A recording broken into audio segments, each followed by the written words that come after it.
Hello, welcome to the Kitchen Witch Energy Shift. My name is Michelle Berry, and I hopped off the couch to record this episode, and I've been coming back to self.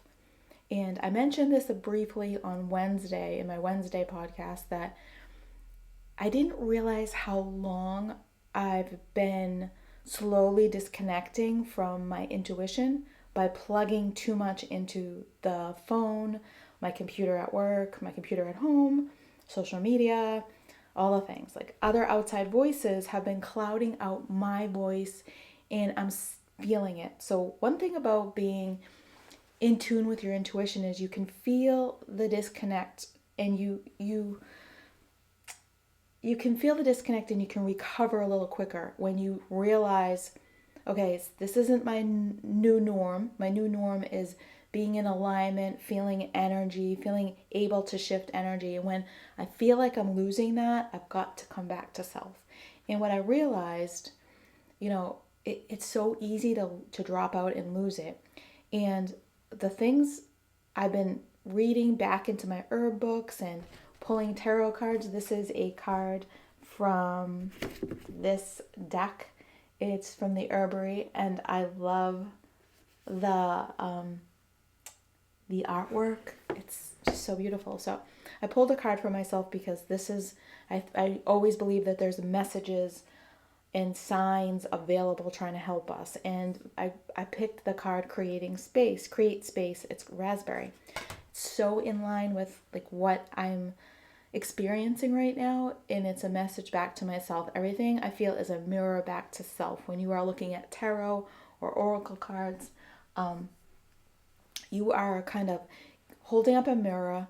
If you're open enough to listen to the messages, it will connect. It will make sense for you. This makes a lot of sense for me. And I was laying on the couch taking a little rest, and I thought about something I read. Like I said, I went back to my books, went back to the things that light me up. And this herbalist was talking about how you can ask the plants for what they want to provide you, what their powers are, what they can give you, how they can heal you. And I'm laying on the couch and I'm looking at my plants and they're glowing because the sunlight is coming through, and they're just like speaking to me a language that there's no words. It's just an energy.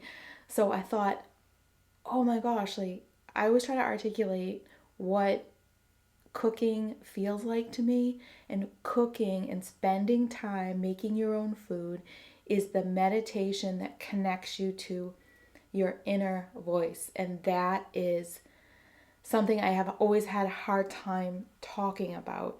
But it is the quiet time between you and the real food from the earth.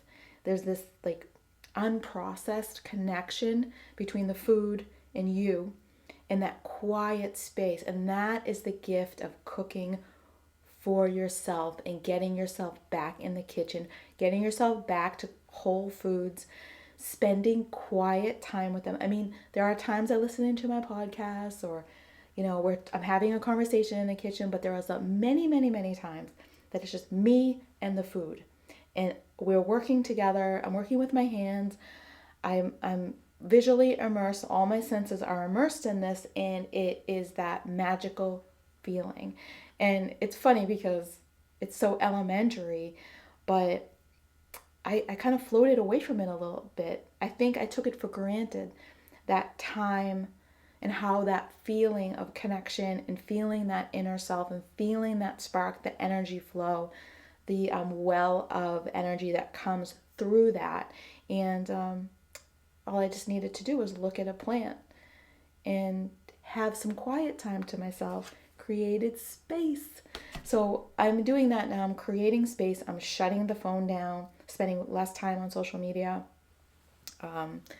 spending more time in my quiet, just with myself, my own voice. I love listening to other people. I love listening to podcasts, and I love to consume knowledge, but I think I've been over consuming. So I'm going to kind of quiet down a little bit, come back to that magical space that's just me and the food and the herbs and the spices and the heart space, get it out of my head and dropping back into the heart space.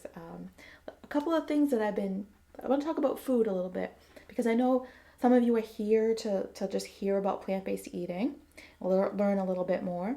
Some of the things that I've been playing with is, well, I'll just say that I'm back eating my chickpea salad sandwiches, can of chickpeas with your vegan mayo or a little salad dressing, any kind of raw vegetables you have, even cooked vegetables. I like to make it's almost like an alternative to tuna salad. And you put your salt and pepper in there and smoked paprika, whatever you want. Play with making a chickpea salad sandwich version for yourself. It's just so easy, inexpensive, so satisfying. So there's that. The other thing I was playing with was, remember, I don't know if you were with me last Sunday, but I had these floppy carrots in the refrigerator and I had batch cooked a batch of quinoa. And I had the week previous made a peanut butter banana quinoa like muffins. They were really good.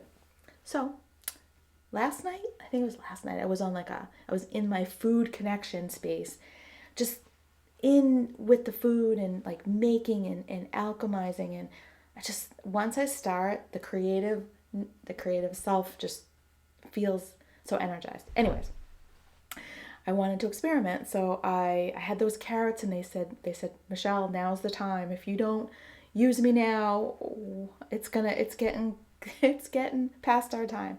So I put them in a food processor, zipped them down so they were shredded in small little pieces. I used about a cup of quinoa, I also made some oat flour, about a cup of oat flour, a teaspoon of baking soda, yep, and some maple syrup, mashed banana. I put the carrots in, and when I was pulsing the carrots, I put a little bit of fresh ginger in it, just a little bit. And I could even smell the essence of that ginger, just that little bit, as I was pulsing in the food processor those carrots down. I mixed them all up. Flax, I did some ground flax. Now the ground flax with a little bit of vegan vanilla yogurt and I think a little bit of oat milk, moistened the whole thing up. So I had, like I said, I had the oat flour, and the oat flour was like half flour. It wasn't really flour. It was just like pulsing down. So it was still had the whole oats. I just want to say that. So it had the quinoa, the oats, the baking soda, the flax meal, a little bit of yogurt. I would say it was probably about a fourth cup of yogurt and the maple syrup for sweetness and a little PB powder. It's like that peanut butter. It's the peanut butter powder with less fat. A little bit of that in. So I mixed it up and gosh, is that what all I did? And I mixed it up. Then I put it in a small like cake pan. Spread it out. Popped it in my like my toaster oven type of convection oven here for 350 I did 30 minutes. But then when I took it out at 30 minutes, it needed a little bit more, so I cooked it for like 10 more minutes, and it was really good. Now, when I cleaned out my downstairs refrigerator last weekend, I found some plum butter. Like, have you ever made an apple butter? But we can talk about that another time. But what I want to say is I had that, and I was like, what am I going to do with all this? I defrosted it because I cleaned out the freezer, and what I did is I spread that. It was like a butter jam. It was not butter, but it was like, let's say apple butter. Or let's just say if you had a little jam, like fresh strawberry jam or raspberry jam, you could put that on the top. And then I just kind of let that sit overnight. So the next morning, today, it was really good. It was really good. And it's made of such wholesome ingredients. The cooked quinoa. Now the quinoa, that was what I batch cooked last week, and I've been eating it all week. I had it for breakfast. I don't know if you saw, I did post a picture. I had it with some yogurt, some plant-based yogurt. I had it for breakfast. I had it in my salad. I've just been eating it all week because I like to add that, nutritional food into my, like, it's almost like it's second nature. It's ready for me. It's just ready to go, it's adaptable for me. So I'm thrilled that I'm now like creating these are like snack or breakfast bars or snack bars. And they don't feel heavy, they feel nutritious, they make me feel good. And it was just a way to be creative. And those could have come out crappy, they could have just come out bad. But the thing with being an alchemist in a kitchen witch is you got to experiment. You really got to just play and just be okay if it doesn't come out good. That's just a learning, it's just a lesson for you that you're going to do a better job next time. You're going to learn. Maybe you'll try something new. Life is that way, just like being in the kitchen and experimenting with food. So it's a wonderful thing to be in the kitchen. I just want to remind you that there's so much magic to be had. Don't let anybody make you feel like being in the kitchen is a menial task, or you should be doing something else that's more of value. There is nothing, in my opinion, besides crafting relationships and being in relationships with people, as important relationship with yourself too, a really healthy relationship with yourself, as being able to nourish yourself with real food. Everything from there, I feel like, ripples out, and the plants and the grains, the whole grains, the whole that they just, your body, its essence and their essence, they know each other. And once they connect, it's a grounded, wonderful feeling from my experience. So I want to invite you back into your kitchen to play, to feel creative, to feel powerful, to feel confident, just have fun. Just don't take yourself so seriously. I'm talking from past experience. I used to take myself so seriously.